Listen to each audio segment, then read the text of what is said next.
नमस्कार. Black and व्हाईटमध्ये आपलं स्वागत. ब्लॅक अँड व्हाईटमध्ये आपण राजकारण्यांना तुमच्या आमच्या मनातली प्रश्न थेटपणे विचारण्याचा प्रयत्न करतो. महाराष्ट्र, ज्या महाराष्ट्रानं दलित चळवळीची पाळमुळं रुजवली आणि या देशाला दलित चळवळीच्या रूपानं एक नवी पहाट दाखवली, असा महाराष्ट्र. मात्र आज महाराष्ट्रातला दलित हा अडचणीत आहे. तो नेतृत्वहीन आहे, अशा स्वरूपाचं चित्र आहे. मुळात राज्यात साधारण 30 ते 33% असलेला हा दलित, याचं प्रतिनिधित्व कोण करतं आहे? याला योग्य प्रतिनिधित्व मिळतं आहे का? राजकीय पक्ष याला फक्त वापरून घेत आहेत का? जे राजकीय नेते आहेत या पक्षांचे किंवा या दलित संघटनांचे, ते फक्त आपल्याच पोळ्या भासत आहेत का? अनेक प्रश्न आहेत तुमच्या आमच्या मनामध्ये. आपण थेट हेच प्रश्न विचारणार आहोत रामदास आठवले साहेबांना. बोला. आठवले, तुम्हाला साधारण माझ्या विचारण्याचा टोन कळला असेल. मुळात आहे ना, महाराष्ट्रात एक मोठी दलित चळवळीची परंपरा, त्यातून बाबासाहेब आंबेडकर असतील, इतर अनेक नेते उभे राहिले. म्हणजे पेरियारांसारखा नेता हा आंबेडकरांच्या विचारानं प्रेरित होऊन तो दक्षिणेमध्ये मोठं प्रस्थ तयार करतो. आणि महाराष्ट्रासारख्या राज्यामध्ये तुमची दयनीय परिस्थिती होते. गोष्ट खरी आहे की एकदर महाराष्ट्रामध्ये आमचा समाज अत्यंत ॲक्टिव्ह आहे. बाबासाहेब आंबेडकरांच्या आशीर्वादामुळं आम्हाला शक्ती मिळालेली आहे, शिक्षण मिळालेलं आहे, सत्ता मिळालेली आहे, अनेक पदं मिळालेली आहेत. पण महाराष्ट्रामध्ये गटबाजीमुळं एक तर रिपब्लिकन पक्षाला जे रिप्रेझेंटेशन मिळायला पाहिजे ते मिळत नाही आहे. आणि अनेक वेळेला अशा पद्धतीचा प्रयत्न केल्यानंतर ही अशी परिस्थिती आहे. आता मुंबई महानगरपालिकेच्या निवडणुकीमध्ये ज्या रिपब्लिकन पक्षाने एकदा 12 नगरसेवक निवडून आणली होती माझ्या ग्रुपने, मुंबईचा महापौर ज्या ग्रुपने काँग्रेसच्या अलायन्समध्ये केला होता, त्या रिपब्लिकन पक्षाला एक जागा मिळत नाही. मला मंत्रिपद मिळालं ठीक आहे, पण ज्या कार्यकर्त्यांमुळं मी दिल्लीला पोचलेलो आहे, त्या कार्यकर्त्यांच्यासाठी ही निवडणूक अत्यंत महत्त्वाची होती. पण BJPने आम्हाला एक जागा सोडली नाही. आणि त्यांची अडचण ते सांगतायत की एकनाथ शिंदे साहेबांनी ज्या जागा मागितल्या, त्यांनी ज्या जागा मागितल्या, पण आम्ही कमी जागा मागितल्या आणि आम्हाला त्या जागा मिळाल्या नाहीत. पण आता एक तर आता आम्ही हा विचार करणं अत्यंत आवश्यक आहे की जर अशी परिस्थिती असेल तर रिपब्लिकन पक्षाच्या सर्व नेत्यांनी एकत्र आलं पाहिजे. एकच रिपब्लिकन पक्ष, एकच लक्ष, एकच रिपब्लिकन पक्ष. पण असं होत नाही आहे. म्हणजे अनेक गटातटामध्ये विभागलेला हा आपला समाज. 9% आमची आंबेडकराईट मतं आहेत, दलितांची मतं 13-14% आहेत. पण त्यातली बाबासाहेब आंबेडकरांना मानणारे तर सगळेच लोक आहेत. पण रिपब्लिकन पक्षाला किंवा वंचित बहुजन आघाडीला किंवा जे आमचे गट आहेत, त्या गटांना मिळणारी मतं ही 9% आहेत आणि त्यामध्ये सुद्धा मोठी फाटाफूट आहे. तर त्यामुळं परिस्थिती अडचणीची आहे. पण तरीही देवेंद्र फडणवीस साहेबांनी आम्हाला त्यांची अडचण सांगितली की आम्हाला 90 जागा एकनाथ शिंदे साहेबांना द्याव्या लागल्या. आणि शेवटी सुद्धा त्यांनी सांगितलं होतं की काय 7-7 जागा, 7-8 जागेचा प्रयत्न करू, पण ते काही जमलं नाही. अनेक जागा न अलायन्समध्ये लढता माझा पक्ष एकदम असा राहिला. मी माझ्या पक्षाच्या वतीनं 73 लोकांचे अर्ज माझ्याकडे आले होते. त्याच्यामधले 39 लोकांनी फॉर्म भरले होते. आणि मग आम्हाला देवेंद्रजींनी तर सांगितलं की बाबा तुम्हाला MLC देऊ, 1-2 स्वीकृत सदस्य देऊ महानगरपालिकेमध्ये, महामंडळाचे 1-2 चेअरमन करू, त्यानंतर काय सदस्य देऊ वगैरे असं सांगितल्यामुळं. आणि त्याने हे जर सांगितलं की काही तुमच्या 10-12 लोकांना जर लढायचं असेल तर मैत्रीपूर्ण लढत आपण लढूया. अशा पद्धतीनं मग आता आम्ही एकतर महायुतीच्या बाहेर पडून काही उपयोग नव्हता. महायुतीसोबत राहणं अत्यंत आवश्यक होते. ते माझ्या मंत्रिपदासाठी म्हणून नव्हे, तर उद्या माझ्या कार्यकर्त्यांना सत्तेचा कुठंतरी सहभाग मिळणं अत्यंत आवश्यक आहे आणि इलेक्शन नंतर हे सगळं आम्ही महामंडळ सगळं करणार आहोत असं देवेंद्रजींना सांगितलेलं आहे. तर त्यामुळं एकतर 12 ठिकाणी लढण्याची परवानगी त्यांनी दिली, बाकीची आश्वासनं त्यांनी दिली आणि त्यामुळं मी कार्यकर्त्यांसोबत बोललो आणि मग आता आम्ही महायुतीसोबत आहोत. पण मुळात तुम्ही ज्या 12 जागांवर उमेदवार उभे केले आहेत तिथे एक तर वंचितची ताकद आहे, तिच्यात RPIनं आपले उमेदवार उभे केले, म्हणजे वंचित जिथे फायद्यात राहू शकते किंवा सेनेला जिथे दलितांचा फायदा होऊ शकतो तिथे RPIला वापरायचं आणि विरोधकाला संपवायचं, अशा पद्धतीची स्ट्रॅटेजी ही महायुतीची आहे असं थेटपणे बोललं जात आहे. नाही, बोललं जात असेल, सगळ्यांना बोलण्याचा अधिकार आहे, अनालिसिस करण्याचा अधिकार आहे, पण ज्या ज्या ठिकाणी माझ्या पक्षाचे अर्ज आले होते मी काय असा विचार करून ते उमेदवार उभे केले तसा अजिबात नाही आहे.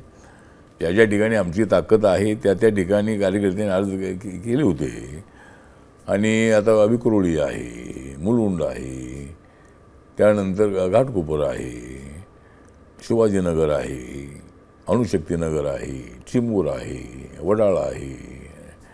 तर अशा ठिकाणी आमची ताकद आहे. तर अशा ठिकाणचे उमेदवार असे उभे केलेले आहेत. पण आता वंचितचे जे उमेदवार आहेत त्या ठिकाणी आमचे सगळ्याचे उमेदवार आहेत असं नाही आहे. काही ठिकाणी असतील, आता काही ठिकाणी आहेत, पण ठीक आहे. आता एक तर आम्हाला काही जागा लढणं अत्यंत आवश्यक होतं आणि कार्यकर्त्यांचा उत्साह होता आणि देवेंद्रजींनी आम्हाला परवानगी दिली की काय हरकत नाही, मैत्रीपूर्ण लढत आपण लढूया आणि त्यामुळं आता आहे. चला, आठवले साहेब, मैत्रीपूर्ण लढत तुम्ही लढताय, तुम्ही म्हणताय देवेंद्रजींनी परवानगी दिली. दलित चळवळीला जर भाजपच्या नेतृत्वाची परवानगी घ्यावी लागत असेल आणि त्यांच्या परवानगीनं निवडणूक लढवावी लागत असेल तर त्या नेतृत्वाला दलितांचं नेतृत्व म्हणायचं का? नाही, दलितांचं नेतृत्वाचा विषय वेगळा आहे, पण आता आमच्या महायुतीचे ते नेते आहेत आणि महायुतीचे नेते म्हणून ते महाराष्ट्राचे मुख्यमंत्री आहेत, महायुतीचे नेते आहेत आणि ते सांगितलं म्हणून नव्हे तर आता जागा त्यांच्याकडेच आम्ही मागत होतो, कारण तो पक्ष मोठा पक्ष आहे, त्यामुळं जागा देण्याची अडचण त्यांनी सांगितली. त्या बदल्यामध्ये आम्ही हे करू असंही त्यांनी सांगितलं आणि 2012मध्ये ज्यावेळेला रिपब्लिकन पक्ष हा शिवसेना भाजपसोबत आला तर अगोदर शिवसेना भाजपला युती म्हणायची, पण तुम्ही सगळ्या पत्रकारांनीच RPI त्यांच्यासोबत आल्यानंतर त्याला महायुती हा शब्द आपण त्याला वापरला. त्यामुळे रिपब्लिकन पक्ष 2012मध्ये सेना भाजपसोबत आल्यानंतर महायुती झालेली आहे. आता एकनाथ शिंदे साहेब आणि अजितदादा पवार साहेब आले म्हणून महायुती झालेली नाही, RPI देत होता म्हणून ती झालेली आहे. पण आमच्या जुन्या मित्राकडे BJPने थोडं लक्ष देणं अत्यंत आवश्यक आहे. त्यांचे कार्यकर्ते त्यांना सांभाळायचे आहेत. मी काय करू, मी कोणता मार्ग धरू.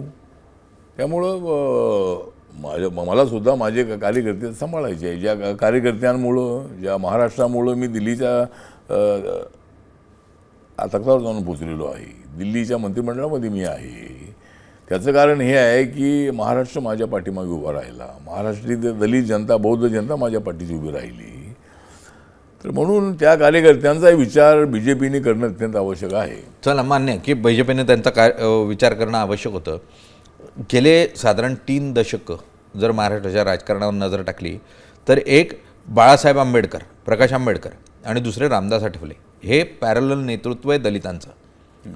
या दोघांच्याही राजकीय अस्तित्वाबद्दल जर आपण चर्चा केली तर दोघांचंही राजकीय अस्तित्व हे ना राज्यात अत्यंत बुलंद आहे ना राष्ट्रीय पातळीवर बुलंद आहे. तुम्हाला एक मंत्रिपद मिळालं किंवा दरवेळेला तुम्हाला एक मंत्रिपद मिळतं तर म्हणजे जेवणावळ व्हावी आणि मग शेवटच्या पंक्तीला तुम्हाला बसवावं, अशा स्वरूपाचं जर दलितांशी कोणी वागत असेल तर म्हणजे अगदी मी तर या बाबतीत म्हणेन बाळासाहेब आंबेडकर पण आणि तुम्ही पण, तर खमकेगिरीनं का म्हणून मैदानात तुमच्या सगळ्या सैनिकांना किंवा पॅन्थरला घेऊन उतरत नाही?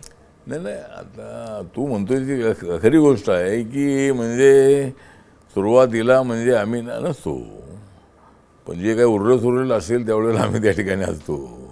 पूर्वीची परंपरा अशीच आहे की गावामध्ये जर जेवणावळ असेल तर सगळे गावात लोक अगोदर बसणार आणि मग जे राहिलेलं असेल त्या ठिकाणी आम्ही असतो. पण त्यावेळेला राहिलेलं तर ते मिळत होतं, आता राहिलेलं आम्हाला मिळत नाही आहे. ते मिळालं पाहिजे. आम्ही खमके आहोत. प्रकाश आंबेडकर खमके आहेत, मी सुद्धा खमका आहे. पण हे सगळं जे घडतंय ते यामुळं मला असं वाटतं की प्रकाश आंबेडकर वेगळे आहेत, मी वेगळा आहे. म्हणून आम्ही दोघांनी कुठेतरी एकत्र आलं पाहिजे. आणि रिपब्लिकन पक्षाच्या ऐक्याची मोठी ताकद आहे. आणि जोपर्यंत बाळासाहेब आंबेडकर आणि मी एकत्र येत नाही तोपर्यंत ही ताकद या पक्षांचा समजणार नाही आहे. हे सगळे आमचे मित्रपक्ष आहेत. आता बाळासाहेबांना जर ते 62 जागा काँग्रेस देते आणि BJP आम्हाला एकही जागा त्या देत नाही आहे. म्हणजे दलितांची मतं जी आहेत ती दलितांची मतं BJPला हवी आहेत की नाही. आणि मी त्यांच्यासोबत असल्यामुळं दलितांची मतं त्यांना मिळतात. आंबेडकरांची मतं त्यांना मिळालेली आहेत. त्यामुळं आपण म्हणताय तसं खंबीरपणे आम्ही आहोतच. पण आता अनाइलाज असल्यामुळं आपल्याला एकदम अचानक अशा पद्धतीचा निर्णय घेणं हे पक्षाच्या हिताचं नाही. आणि जी आश्वासनं मुख्यमंत्री साहेबांनी दिली त्या पद्धतीनं आम्हाला काहीतरी मिळेल. आणि दुसरी अडचण आमची अशी आहे की आम्ही आमच्या मतावर निवडून येत नाही. आम्हाला अनेक वेळेला त्यांची मतं ट्रान्सफर होत नाहीत. 2012मध्ये ज्यावेळेला आम्ही सेना भाजपसोबत आलो त्यावेळेला 24 जागा आम्हाला मिळाल्या होत्या. आदरणीय बाळासाहेब ठाकरे त्यावेळेला होते आणि भीमशक्ती शिवशक्तीचा प्रयोग त्यांच्या माध्यमातून झाला आणि आम्ही त्यांच्यासोबत आलो. तर त्यावेळेला आम्हाला 24 जागा दिल्या होत्या. आणि त्यामधला बोरा नावाचा एक मादिगा समाजाचा जो धारावीमध्ये एक कॅन्डिडेट होता तो निवडून आला तिथे. बाकीचा एकही माणूस निवडून आला नाही. मतं मिळाली पण निवडून आलं नाही कुणी. तेवढं आम्ही कुठंतरी कमी पडतो. आम्ही सुद्धा ज्याला निवडणूक लढायची आहे त्यांनी ताकदीनं त्या ठिकाणी उभं राहण्याची तयारी त्यांची असली पाहिजे. तर त्यासाठी भविष्य काळामध्ये आम्हाला प्रयत्न करावा लागेल. भीमशक्ती आणि शिवशक्तीचा प्रयोग झाला. इकडे 2 ठाकरे नंतर आत्ताच्या काळात एकत्र आले, तिकडे 2 पवार एकत्र आले. पण आंबेडकरी चळवळीचे 2 धुरीण, एक बाळासाहेब आणि दुसरे रामदास आठवले, हे दोघंही काही एक होत नाही. आणि दलितांचं नेतृत्व काही एक रूपानं राजकीयदृष्ट्या ताकद तयार करत नाही. आणि शिक्षण हे वाघिणीचं दूध असेल तर राजकारण हे सत्ताकारणाकडे जाण्यासाठी आणि जास्तीत जास्त विकसित होण्यासाठी महत्त्वाचं आहे, हे बाबासाहेबांनी सांगितलं. मात्र आपलं नेतृत्व काही एकत्र येत नाही अशी परिस्थिती आहे. मुळात एकत्र तुम्ही कधी बोललात का बाळासाहेबांशी की आपण एकत्र येऊ, बोलू? नाही, बाळासाहेबांची माझी भेट होत नाही. पण मी जाहीररित्या अनेक वेळेला सांगितलेलं आहे की बाळासाहेबांच्या नेतृत्वाखाली काम करण्याची माझी इच्छा आहे, माझी तयारी आहे. पॉलिटिकल निर्णय कोणता घ्यायचा तो आपण घेऊ. किंवा माझं मंत्रिपद हे काय फार महत्त्वाचं आहे असं नाही. ठीक आहे, मी नरेंद्र मोदींच्या मंत्रिमंडळामध्ये आहे आणि तू म्हणाला त्याप्रमाणे महाराष्ट्रामध्ये अजून तेवढा पक्ष वाढत नाही. पण माझ्या मंत्रिपदामुळं देशाच्या सर्व राज्यामध्ये माझ्या शाखा आहेत. नागालँडमध्ये माझ्या पक्षाचे 2 आमदार आहेत. मणिपूरमध्ये माझा पक्ष रेकग्नाइज आहे. आणि मी सकाळच्या इंटरव्ह्यूमध्ये आता मी तर सांगितलं की अजून 2 राज्यामध्ये जर माझा पक्ष रेकग्नाइज झाला तर माझ्या पक्षाला नॅशनल मान्यता मिळणार आहे. अगदी खरं. बाळासाहेब आंबेडकरांच्या वंचित बहुजन आघाडीच्या अनेक जागा लढल्यानंतरही अजून त्यांच्या पक्षाला महाराष्ट्राची मान्यता मिळत नाही आहे. माझ्या पक्षाला महाराष्ट्र मान्यता नाही आहे. ज्यावेळेला आम्ही एकत्र होतो त्यावेळेला आम्हाला मान्यता मिळाली होती. तर पण माझा पक्ष देशाच्या पातळीवर वाढलेला आहे. अजून 2 राज्यामध्ये माझा पक्ष रेकग्नाइज झाला तर माझा पक्ष 1 नंबरला BJP आहे, 2 नंबरला काँग्रेस आहे, 3 नंबरला बसप आहे, 4 नंबरला आम आदमी पार्टी आहे. अजून 2 राज्यामध्ये माझा प्रयत्न आहे ते 4-5 वर्षामध्ये आहे की 2 राज्यामध्ये पार्टी रेकग्नाइज झाली की माझ्या पक्षाला नॅशनल मान्यता मिळेल. त्यामुळं देश पातळीवर माझा पक्ष ऑल इंडियाचा पक्ष म्हणून असेल. पण महाराष्ट्रामध्ये काय, महाराष्ट्रामध्ये सुद्धा आम्हाला ताकद मिळाली पाहिजे. आणि आम्ही राहत नाही एक, मग कसा राहील त्यांना आपला धाक. बरोबर. त्यामुळं आम्ही एक होत नाही. तर त्या पद्धतीनं आम्ही एकत्र येणं अत्यंत आवश्यक आहे. जर ठाकरे बंधू एकत्र आलेले आहेत, पण ठाकरे बंधू जर एकत्र आलेले असले तरी त्यांचा काय फायदा त्यांना होणार नाही आहे. उद्धव ठाकरेंचा फायदा राज ठाकरेंना होणार नाही, राज ठाकरेंचा फायदा उद्धव ठाकरेंना होणार नाही. नॉन मराठी मतं जी आहेत ती मतं ठाकरे बंधूंना मिळणार नाहीत. आणि बाळासाहेब ठाकरे साहेबांच्या काळामध्ये नॉन मराठी मतं त्यांना मिळत होती. गुजराती मतं, हिंदी भाषिक मतं, साऊथ इंडियन मतं मिळत होती. आता राजसाहेबांना सोबत घेतलेलं असल्यामुळं ही मतं उद्धवजींना मिळणार नाही आहेत. त्यामुळं या ठाकरे बंधूंच्या एकत्रीकरणामुळं आमच्या महायुतीला अजिबात अडचण नाही. महायुती मोठ्या प्रमाणामध्ये ताकदीनं सत्तेवर येणार आहे. रिपब्लिकन पक्ष त्यांच्या सोबत आहे आणि 150पेक्षा जास्त जागा आमच्या निवडून येतील. आणि माननीय मुख्यमंत्र्यांनी सांगितलं आहे, एकनाथ शिंदे साहेबांनी सांगितलं आहे आणि उद्धव ठाकरे साहेबांनी, राज ठाकरे साहेबांनी सांगितलं आहे की मराठी महापौर झाला पाहिजे. तर त्यांची मागणी आम्हाला मान्य आहे की ते म्हणतात ना मराठी महापौर हवा आहे, तर मराठी महापौर दिला म्हणून समजा महायुतीचा महापौर तो मराठी महापौर असेल. मराठी महापौर होईल हे जवळजवळ निश्चित आहे, कारण पर्याय काही नाही, प्रत्येक राजकीय पक्षाला द्यावा लागेल. पण मराठी महापौर दलित असावा अशी कधी मागणी होणार, कधी दलितांना योग्य तो न्याय मिळणार, हा मूळ प्रश्न आहे. दलितांचं राजकारण करायचं म्हणजे अगदी रामदासजींचा जर विचार केला तर अगदी कॉलेजच्या जीवनापासून ते राजकारणात आले आणि मोठा लढवय्या नेता त्यांच्या माध्यमातून मिळाला, शरद पवारांची साथ मिळाली, त्यातून त्यांनी पक्ष उभा केला आणि एक पर्याय दिला. आज तसे नेतेच दिसत नाही. जे नेते आहेत ते दलितांच्या नावावर राजकारण करून फक्त आपली झोळी कशी भरता येईल हा प्रयत्न करताना पाहायला मिळत आहेत. आणि त्याचं जर उत्तर शोधायचं असेल तर दलित मतदार म्हणून तुम्हालाच त्याचं उत्तर द्यावं लागेल आणि तुम्हाला तुमचा नेता उभा करावा लागेल. अन्यथा 9% असो किंवा 33% असो, शेवटच्याच पंक्तीला बसायची वेळ येणार. पंगत बदलायची असेल तर मानसिकता बदलावी लागेल. रामदासजी धन्यवाद खूप खूप. ठीक आहे, थँक्यू.